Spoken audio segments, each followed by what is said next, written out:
पहले एक दर्दनाक केस सामने आया जिसमें स्कूल जाने वाला एक बच्चा अपने फादर की लाइसेंस्ड गन लेकर स्कूल पहुंचा और गुस्से में अपने ही क्लासमेट की जान ले ली।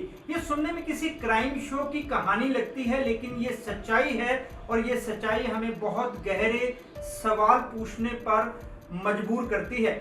सबसे बड़ा सवाल यही है कि एक बच्चे के हाथ में असल हथियार पहुंचा ही कैसे? क्या ये केवल उसके फादर की लापरवाही है जिसने गन को सही तरीके से सिक्योर नहीं किया, या फिर ये पूरे समाज का कलेक्टिव फेलियर है जो बच्चों में गुस्से, दिखावे और अग्रेशन को बढ़ावा दे रहा है?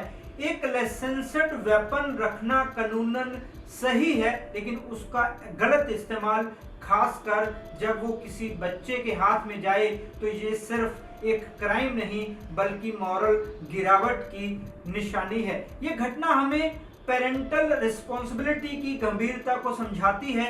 बच्चे वही सीखते हैं जो वे घर में देखते हैं। अगर घर का माहौल गुस्से, ईगो या पावर शो से भरा है तो बच्चा वायलेंस को नॉर्मल मान लेता है। जब गन को एक स्टेटस सिंबल की तरह दिखाया जाता है तो बच्चे के दिमाग में ये खतरा नहीं बल्कि कंट्रोल का प्रतीक बन जाता है। जब वही भ्रम किसी हादसे का रूप ले लेता है तो किसी एक परिवार की नहीं, पूरे समाज की नींव हिल जाती है। इस तरह की घटनाएं ये दिखाती हैं कि गन कल्चर अब सिर्फ फिल्मों या वीडियो गेम्स तक सीमित नहीं रहा। ये धीरे धीरे हमारे घरों और बच्चों के माइंडसेट में घुस चुका है। सवाल ये नहीं कि बच्चे को कितनी सजा मिलेगी, बल्कि ये है कि हम इस दर्दनाक एक्सपीरियंस से क्या सीखेंगे।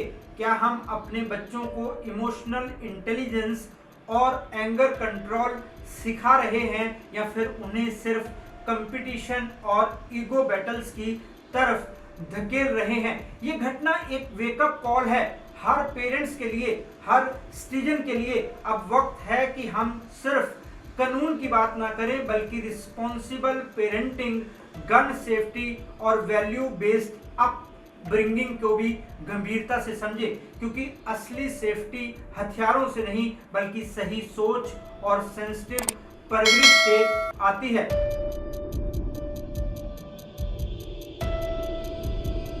नमस्कार दोस्तों, मैं हूं राहुल राय गुप्ता और आप मुझे डिटेक्टिव गुरु के नाम से भी जानते हो, और हम करते हैं देश विदेश में पर्सनल और कॉर्पोरेट इन्वेस्टिगेशन।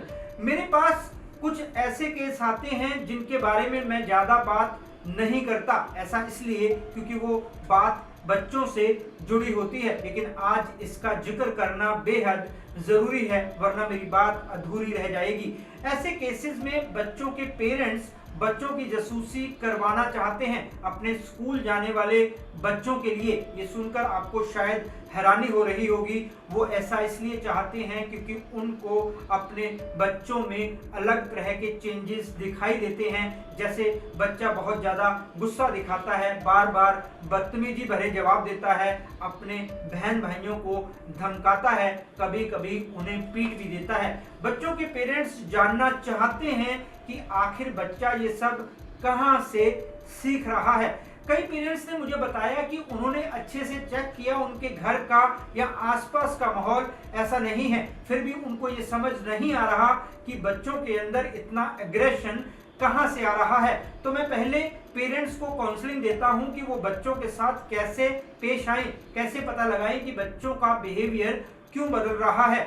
उसके बाद बच्चों की बारी आती है। वैसे कई केसेस में तो पेरेंट्स को ही समझ आ जाता है कि उनसे कहां गलती रही है। पेरेंट्स बच्चों के गुस्से को समझ तो लेते हैं, लेकिन उसे कंट्रोल कैसे करना है ये समझना बाकी होता है। इसलिए दोबारा काउंसलिंग करनी पड़ती है ताकि वो अपने बच्चों को सही दिशा दिखा सके। इस टॉपिक पर मैं एक अलग वीडियो लेकर आऊंगा, क्योंकि आज हम बात करेंगे बच्चों के हाथ में गन क्यों नहीं आनी चाहिए। इस बात का जिक्र इसलिए जरूरी था ताकि हम ये जान सकें कि बच्चों के अंदर गुस्सा उनसे क्या करवा सकता है। वो गुस्सा ही था जिसकी वजह से बच्चा अपने फादर की गन लेकर स्कूल गया और अपने क्लासमेट को ही मार डाला। 5 पॉइंट्स में बात करेंगे। हम समझेंगे कि हमारे देश में गन कल्चर क्या है, कौन इसे बढ़ावा दे रहा है, बच्चे इससे क्या सीख रहे हैं, फैमिली और समाज की क्या जिम्मेदारी है, स्कूल इसमें क्या कर सकते हैं, बच्चों को क्या समझना चाहिए। इन सभी पॉइंट्स के बाद आपको क्लियर हो जाएगा कि अगर घर में गन रखनी है तो क्या करना चाहिए। तो चलिए शुरू करते हैं।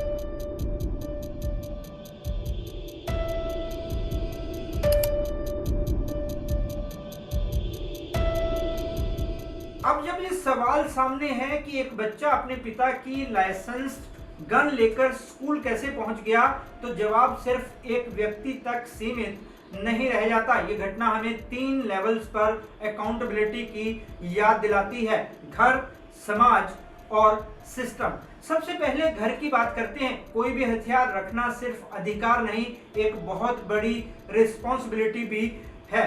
गन लाइसेंस मिलने का मतलब ये नहीं कि आप उसे बेफिक्र होकर घर में कहीं भी रख सकते हैं। सेफ स्टोरेज हर गन ओनर की कानूनी और नैतिक जिम्मेदारी है। मतलब उसे हथियार को बच्चों की पहुंच से पूरी तरह दूर लॉक में रखना चाहिए। इस केस में अगर बच्चे के फादर ने ये बेसिक प्रिकॉशन लिया होता तो शायद ये ट्रेजेडी टल सकती थी। इसलिए कहा जाता है पावर मिलती है तो उसके साथ रिस्पॉन्सिबिलिटी भी आती है। हम ऐसे समय में जी रहे हैं यहाँ वायलेंस को अक्सर स्टाइल स्टेटमेंट के रूप में ग्लोरीफाई किया जाता है। फिल्मों, म्यूजिक वीडियोस और सोशल मीडिया पर गन दिखाना अब कूल लगने लगा है। बच्चे इस सब को बिना फिल्टर के ऑब्जर्व करते हैं और उनके दिमाग में ये बैठ जाता है कि पावर का मतलब है डर।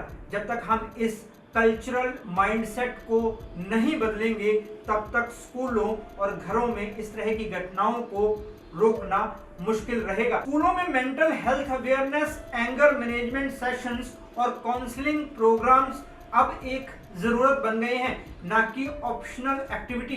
बच्चे के बिहेवियर में बदलाव, गुस्सा या आक्रामकता जैसे साइंस को इग्नोर नहीं किया जाना चाहिए। अगर टीचर्स, पेरेंट्स और काउंसलर्स के बीच बेटर कम्युनिकेशन हो तो ऐसे हादसों को रोका जा सकता है। इस घटना की सबसे बड़ी सीख यही है कि गन कंट्रोल को लेकर कानून जितने सख्त हों उससे ज्यादा जरूरत है सख्त मॉरल कंट्रोल की। बच्चे को हथियार से दूर रखना काफी नहीं है, उसे यह भी समझाना जरूरी है कि असली ताकत हथियार चलाने में नहीं बल्कि अपनी भावनाओं को कंट्रोल करने में है। ये समय सेल्फ रिफ्लेक्शन का है, ना सिर्फ उस फादर के लिए जिसने गलती से गन को खुला छोड़ा, बल्कि हर उस पेरेंट के लिए जो सोचते हैं कि हमारा बच्चा ऐसा नहीं करेगा। अगर हम आने वाली पीढ़ी को रिस्पॉन्सिबल, एपैथेटिक और इमोशनली बैलेंस्ड बनाना चाहते हैं तो शुरुआत घर से ही करनी होगी।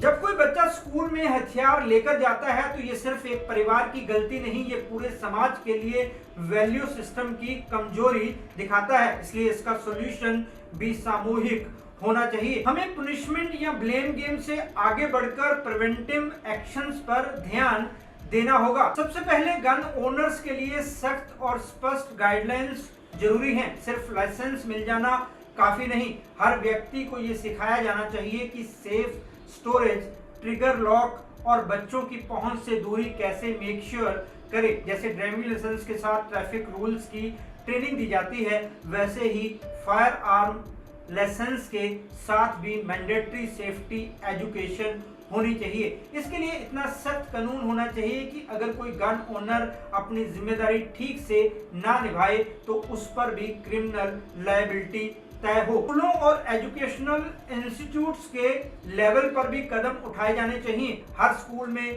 फिजियोलॉजिकल काउंसलिंग सेल और इमोशनल वेलनेस प्रोग्राम्स को जरूरी बनाया जाए। बच्चों को ये समझाना जरूरी है कि गुस्सा, जलन या हार जैसी भावनाएं नॉर्मल है। वायलेंस कभी भी इसका सलूशन नहीं होता। अगर किसी बच्चे में वायलेंट टेंडेंसीज दिख रही हैं तो तुरंत उसकी काउंसलिंग होनी चाहिए। उसके पेरेंट्स को भी उससे ओपनली बात करनी चाहिए। उससे पूछना चाहिए कि उसके दिल में ऐसा क्या भरा है जिसकी वजह से वो इतना गुस्सा दिखा रहा है। मीडिया और मनोरंजन की दुनिया की जिम्मेदारी भी कम नहीं। आज के बच्चे फिल्मों, रैप सॉन्ग्स और सोशल मीडिया से अपनी आइडेंटिटी बनाते हैं। अगर हर दूसरे वीडियो में गन कल्चर और बदला लेने को कूल बताया जाएगा तो बच्चे उसी को अपनाएंगे। इसलिए अब वक्त है कि रिस्पॉन्सिबल कंटेंट क्रिएशन पर जोर दिया जाए। ऐसा कंटेंट जो एम्पैथी, पेशेंस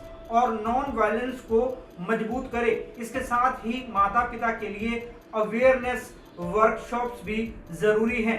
हर घर में कम्युनिकेशन शुरू होना चाहिए। बच्चों से खुलकर बात की जाए कि गुस्सा क्या होता है, दोस्ती और डिसएग्रीमेंट में क्या फर्क है, कैसे किसी डिफरेंस ऑफ ओपिनियन को पीसफुल रेजोल्यूशन से सुलझाया जा सकता है। बच्चों को ये एहसास दिलाना जरूरी है कि बीइंग स्ट्रॉन्ग का मतलब बीइंग एग्रेसिव नहीं होता। हमें समझना होगा कि ये केवल कानून का नहीं बल्कि कॉन्शियसनेस बिल्डिंग का सवाल है। जब पेरेंट्स, स्कूल और समाज मिलकर बच्चों के अंदर इमोशनल मैच्योरिटी और रिस्पॉन्सिबल फ्रीडम की भावना जगाएंगे तभी ऐसी घटनाएं रुकेगी। गन पर कंट्रोल से ज्यादा जरूरी है माइंड पर कंट्रोल, क्योंकि असली सेफ्टी कानून से नहीं सेंसिटिव माइंडसेट से आती है।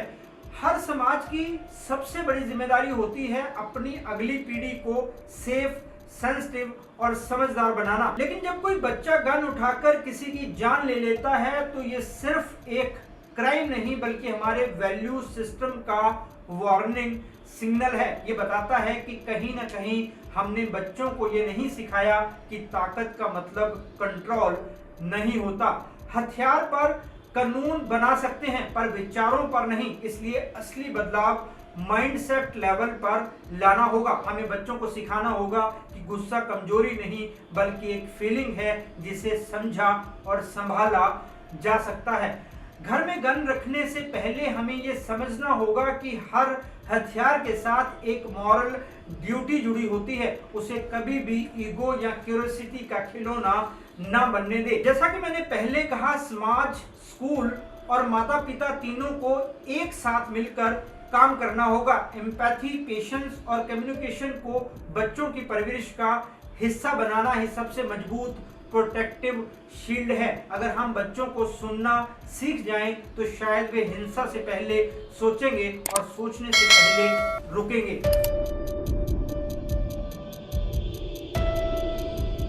दोस्तों, हमने बात की कि गन को लेकर पेरेंट्स और समाज की क्या जिम्मेदारी बनती है। अब हम बात करेंगे कि गन कल्चर क्यों बढ़ रहा है, इसके क्या मायने हैं। अमेरिका में गन कल्चर सिर्फ एक कानून या शौक नहीं बल्कि वहां की सामाजिक पहचान का हिस्सा बन चुका है।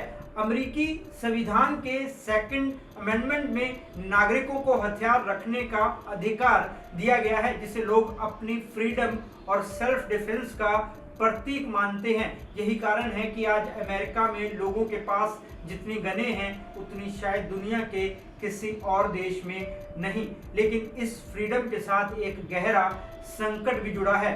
मास शूटिंग, स्कूल वायलेंस और एक्सीडेंटल किलिंग की बढ़ती घटनाएं। आंकड़ों के अनुसार अमेरिका में हर साल हजारों लोग गन हिंसा के शिकार होते हैं, जिनमें बड़ी संख्या में बच्चे और टीनेजर शामिल हैं। स्कूलों में होने वाले शूट आउट ने तो पूरे देश को झकझोर दिया है, लेकिन इसके बावजूद गन लॉबी और NRA यानी नेशनल राइफल एसोसिएशन जैसी संस्थाएं हथियारों पर किसी भी स्ट्रिक्ट कंट्रोल का विरोध करती हैं। अमेरिका में गन को अक्सर इंडिविजुअल पावर और पर्सनल लिबर्टी का प्रतीक माना जाता है। कई परिवारों में बच्चे बचपन से ही शूटिंग रेंजेस पर जाकर गन चलाना सीखते हैं, लेकिन यही ट्रेडिशन अब एक सोशल डायलेमा बन गया है। यहाँ सेफ्टी और फ्रीडम के बीच की रेखा धुंधली हो चुकी है। हाल के सालों में सरकार ने बैकग्राउंड चेक्स, एज रिस्ट्रिक्शंस और बैन ऑन असॉल्ट वेपन्स जैसे कदम उठाने की कोशिश की है, लेकिन पॉलिटिकल ध्रुवीकरण और लोगों की मानसिकता में बदलाव की कमी के कारण ठोस सुधार मुश्किल है। अमेरिका का ये अनुभव हमें सिखाता है कि सिर्फ कानून नहीं, कॉन्शियस कल्चर चेंज ही असली समाधान है, क्योंकि जब हथियार सुरक्षा से ज्यादा आइडेंटिटी बन जाएं, तो समाज में असुरक्षा अपने आप बढ़ जाती है।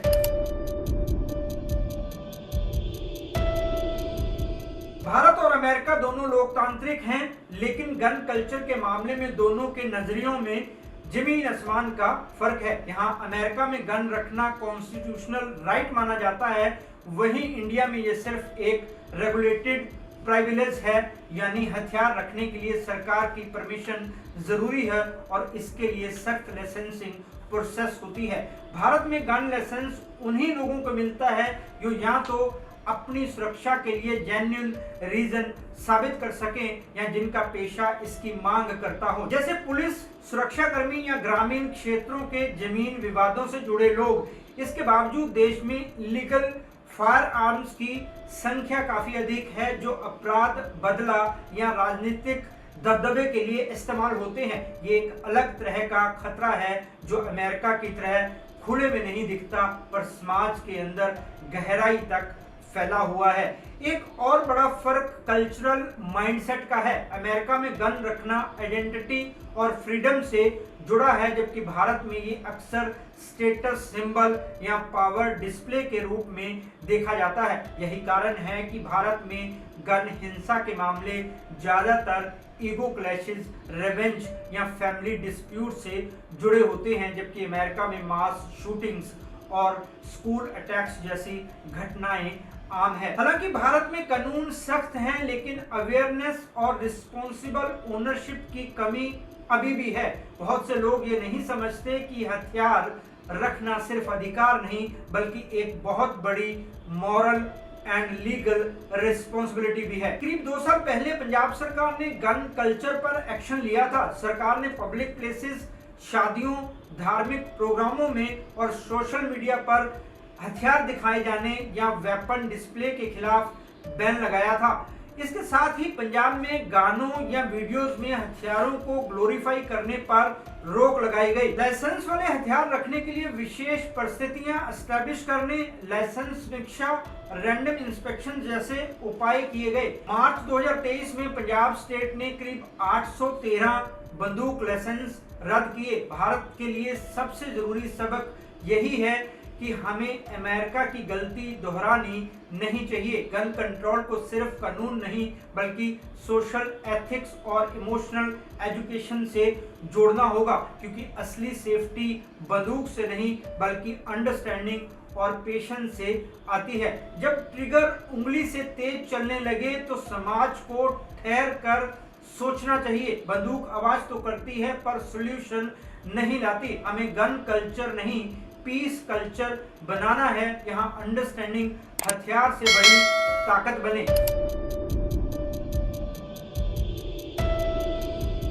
दोस्तों, इस वीडियो में मैंने गन कल्चर को लेकर 4 पॉइंट बताए। पहला ये कि सबको मिलकर जिम्मेदारी निभानी होगी। दूसरे पॉइंट में मैंने समाज की जिम्मेदारी के बारे में बताया। तीसरे पॉइंट में मैंने अमेरिका के गन कल्चर पर बात की। चौथे पॉइंट में हमने इस पर नजर डाली कि हमारे देश में गन कल्चर क्या है। अब हम बात करते हैं कि बच्चों को क्या समझना चाहिए। तो मैं इतना ही कहूंगा कि आज के बच्चे काफी स्मार्ट हैं। टेक्नोलॉजी की वजह से वो छोटी उम्र में ही काफी कुछ सीख लेते हैं। उनको लगभग हर बात की खबर होती है, तो फिर पेरेंट्स उनको इस बारे में सिखा सकते हैं कि गन कल्चर हमें क्या नुकसान पहुंचा सकता है। लोग गन क्यों रखते हैं, गन रखने में क्या रिस्पॉन्सिबिलिटी जुड़ी होती है। जैसा कि मैंने पहले कहा, बंदूकें ताकत नहीं होती, वे जिम्मेदारी होती हैं। ये बात हर बच्चे को समझनी चाहिए, क्योंकि जब कोई बच्चा हथियार को पावर का प्रतीक समझने लगता है तो वही सोच धीरे धीरे वायलेंस का बीज बोती है। जरूरी है कि बच्चों को शुरुआत से ही समझाया जाए कि हथियार दिखाना या गुस्से में प्रतिक्रिया देना कोई बहादुरी नहीं, बल्कि एक बहुत बड़ी कमजोरी की निशानी है। बच्चों को ये जानना चाहिए कि बंदूक का असली मकसद सेफ्टी है, ना कि उसका प्रदर्शन।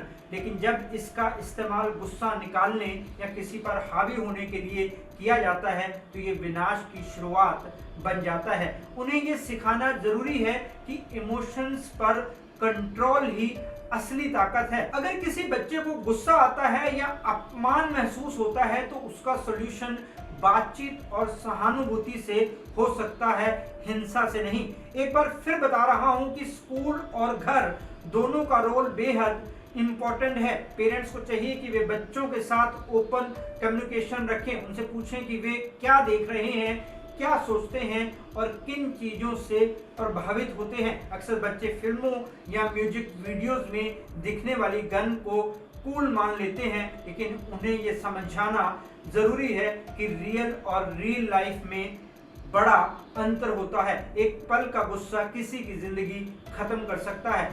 शिक्षकों को भी बच्चों में इमोशनल इंटेलिजेंस बढ़ाने पर ध्यान देना चाहिए। अगर कोई बच्चा बार बार हिंसक खेलों या बातों में दिलचस्पी दिखा रहा है तो उसे डांटने की बजाय समझाना चाहिए कि गुस्से और हिंसा का नतीजा हमेशा नुकसान करता है। बच्चों को ये महसूस कराना जरूरी है कि सहानुभूति और माफी कमजोरी नहीं बल्कि असली साहस है। बच्चों को भी ये समझना चाहिए कि किसी भी प्रकार का वेपन ग्लोरिफिकेशन, चाहे गानों में हो, सोशल मीडिया पोस्टों में हो या दोस्तों के मजाक में, बेहद खतरनाक है। जो चीज मजाक में शुरू होती है वही अक्सर कई बार असल ट्रेजेडी का कारण बन जाती है। आज की दुनिया में असली कूलनेस हथियार चलाने में नहीं बल्कि सेल्फ कंट्रोल और पीसफुल माइंडसेट में है। जो बच्चा अपने गुस्से को संभाल लेता है वही असली लीडर है। बच्चों को यह समझना चाहिए कि ताकत सिर्फ मसल्स या गन दिखाने में नहीं होती। जब आप अपने गुस्से को कंट्रोल करते हैं, छोटी मोटी बातों पर दूसरों को माफ कर देते हैं, तो ही आप स्मार्ट बनते हैं। बदला लेना और हर लड़ाई का सल्यूशन नहीं होता। बच्चों को एक बात हमेशा याद रखनी चाहिए कि बंदूक कुछ ही पलों में किसी की जान ले सकती है, लेकिन काइंडनेस हमेशा के लिए रहती है। इसलिए असली हीरो वो नहीं जो ट्रिगर दबाए, बल्कि वो है जो मुश्किल वक्त में शांत रहे और इंसानियत को बचाए। दोस्तों, बच्चों के हाथ में गन होना बहुत खतरनाक है। आज के बच्चे चाहे कितने भी तेज क्यों ना हो, कितने भी स्मार्ट क्यों ना हो, आखिर उनकी उम्र में गलतियां करने की गुंजाइश ज्यादा होती है। इसलिए हर इंसान को चाहिए कि वो बच्चों से इस बारे में खुलकर बात करे ताकि वो अच्छे बुरे का अंतर समझ पाए। उनको बदला लेने वाली एक्शन फिल्में दिखाएं तो समझाएं भी कि आखिर में लोगों के साथ क्या होता है। बदले के चक्कर में कितनी जिंदगियां तबाह हो जाती है। अगर आप पेरेंट्स हैं तो ये वीडियो बार बार देखें और अपने जैसे पेरेंट्स जो आपके जानकार, रिश्तेदार या दोस्त हो सकते हैं उनको ज़रूर शेयर कीजिए ताकि कोई और हादसा होने से बच जाए और आपके छोटे से प्रयास से किसी बच्चे की जिंदगी बच जाए। यह वीडियो उन बच्चों को भी दिखाना जरूरी है जो स्कूल जाते हैं या अभी अभी कॉलेज जाना शुरू कर चुके हैं, ताकि वो भी अपनी जिम्मेदारी अच्छे से समझ सके। आपको ये वीडियो कैसा लगा कमेंट करके जरूर बताएं। आज के वीडियो में इतना ही, फिर मिलते हैं जानकारी से भरपूर एक और वीडियो में। तब तक के लिए अपना और अपने परिवार का ख्याल रखें, खुश रहें, मस्त रहें। जय हिंद। डिटेक्टिव गुरु